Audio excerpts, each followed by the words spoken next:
जी नमस्कार दोस्तों, मेरा नाम है आशीष धनगर और आप देख रहे हैं आपका अपना चैनल द अहिल्या दस्तक। इन दोनों सोशल मीडिया में स्वामी प्रसाद मौर्य को लेकर के तमाम सारी खबरें चल रही हैं। स्वामी प्रसाद मौर्य इन दिनों बहुजन राजनीति के योद्धा कहे जा रहे हैं, बहुजन राजनीति के नायक कहे जा रहे हैं। हाल ही में स्वामी प्रसाद मौर्य राष्ट्रीय सोशलिस्ट समाज पार्टी में आ चुके हैं और राष्ट्रीय सोशलिस्ट समाज पार्टी के राष्ट्रीय अध्यक्ष बन चुके हैं। काफी सारी ऐसी खबरें भी चली जिनमें ये बताया गया कि स्वामी प्रसाद मौर्य ने अपनी पार्टी बनाई है, लेकिन सच इसके बिल्कुल विपरीत है।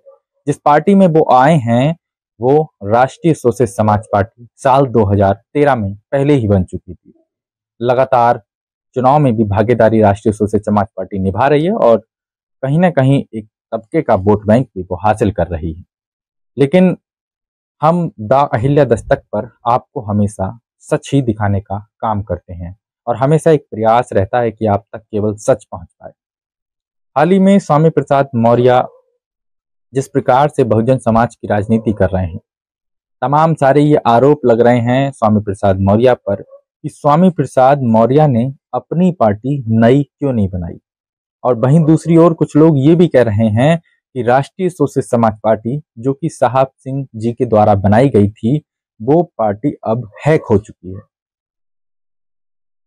जी हाँ दोस्तों, बिल्कुल सही सुन रहे हैं, वो पार्टी अब हैक हो चुकी है, ऐसा कुछ लोगों का कहना है। लेकिन सच यही है, ये केवल और केवल वही लोग कह रहे हैं कहीं ना कहीं जो बहुजन समाज की राजनीति को ना समझ करके केवल जातिवाद की राजनीति पर अटके हुए हैं। और कहीं ना कहीं ऐसा देखा जा रहा है कि बसपा और सपा के बाद जब इस देश में तीसरा मोर्चा तैयार होने की तैयारी में है, जी हाँ दोस्तों, राष्ट्रीय सोशलिस्ट समाज पार्टी विपक्ष की सबसे बड़ी पार्टी बन सकती है यदि इसमें कुछ और दिग्गज नेता आ जाएं। कई बार ये भी चर्चा चल रही थी कि चंद्रशेखर आजाद भी इंटरनली तौर पर राष्ट्रीय सोशलिस्ट समाज पार्टी में आ सकते हैं। और भविष्य में यदि ऐसा होता है तो निश्चित तौर पर बहुत बड़ी हलचल होगी। राष्ट्रीय सोशलिस्ट समाज पार्टी में जो अब तक ये आरोप लगा रहे थे कि राष्ट्रीय सोशलिस्ट समाज पार्टी हैक हो गई है स्वामी प्रसाद मौर्य के द्वारा, तो उन लोगों को केवल एक ही बात कहना चाहते हैं कि अब जो तीसरा मोर्चा बहुजन समाज का बनाया जा रहा है, जिसमें हर दबे कुचले शोषित और वंचित समाज को हिस्सेदारी देने की बात कही जा रही है, कहीं ना कहीं इस चीज को ध्यान रखना होगा कि इस देश में केवल मुख्य तौर पर देखा जाए तो पिछड़े दलित शोषित और वंचितों के ऊपर हमेशा से अत्याचार होता चला आ रहा है। और इसी अत्याचार को रोकने की लड़ाई जिन भी नेताओं ने लड़ी, उन नेताओं को समाज ने तवज्जो दी है। और यही तवज्जो पाने के लिए स्वामी प्रसाद मौर्य भी आज संघर्ष कर रहे हैं। इससे पहले कांसीराम जी ने संघर्ष किया, बाबा साहब अम्बेडकर ने संघर्ष किया और उनके संघर्षों को आज सारा समाज नमन करता है। यदि बाबा साहब संघर्ष नहीं करते, यदि कांसीराम जी संघर्ष नहीं करते, मायावती जी सत्ता में नहीं आती, मायावती जी को लाने वाले संघर्ष नहीं करते, तो शायद आज जो बहुजन समाज का तबका तेजी से उठ करके आया था, शायद ऐसा नहीं होता, हालात बहुत बदतर होते। लेकिन आज जो स्थिति बन चुकी है, स्वामी प्रसाद मौर्य जिस प्रकार से बहुजन समाज के योद्धा बन के खड़े हुए हैं, तो साथियों ऐसा मानना है कि स्वामी प्रसाद मौर्य किसी भी जाति या धर्म से हों, इस बात से कोई भी मतलब नहीं होना चाहिए, क्योंकि उनकी जो विचारधारा है, मतलब इस बात से होना चाहिए कि वो किन लोगों की लड़ाई लड़ रहे हैं। इस बात से बिल्कुल भी मतलब नहीं होना चाहिए कि कौन सी पार्टी हैक हुई है या कौन सी पार्टी को दरकिनार किया जा रहा है।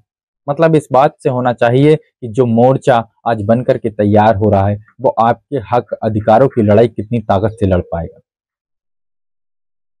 यदि स्वामी प्रसाद मौर्य राष्ट्रीय सोशलिस्ट समाज पार्टी के राष्ट्रीय अध्यक्ष बनकर के आप लोगों के हक अधिकार की लड़ाई लड़ने जा रहे हैं, तो निश्चित तौर पर उनको समर्थन मिलना चाहिए। मैं तो ये कहता हूं, चाहे वो केशव देव मौर्य हो, चाहे जन अधिकार पार्टी के राष्ट्रीय अध्यक्ष बाबू सिंह कुशवाहा जी हो, या फिर और भी जो तमाम नेता हैं पिछड़े समाज के, उन सबको एक मंच पर आना चाहिए और एक मंच पे आकर के कहीं ना कहीं अपने हक अधिकारों की लड़ाई को मजबूत करना चाहिए। जब तक ऐसा नहीं होगा, तब तक किसी भी कीमत पर पिछड़े और दबे और अति पिछड़े समाज को हिस्सेदारी नहीं मिल पाएगी। आप लोग बेहतर तरीके से जानते होंगे कि पिछड़ा केवल इसलिए कहा जाता है क्योंकि वो राजनीतिक रूप से, सामाजिक रूप से और आर्थिक रूप से पिछड़ा समाज होता है। क्योंकि दलित समाज जिसको कहा जाता है, उस दलित की परिभाषा भी यही है कि दलित उस समाज को कहा गया है जो राजनीतिक, आर्थिक और सामाजिक रूप से अति पिछड़ा हुआ है, जिसकी हिस्सेदारी कहीं नहीं है।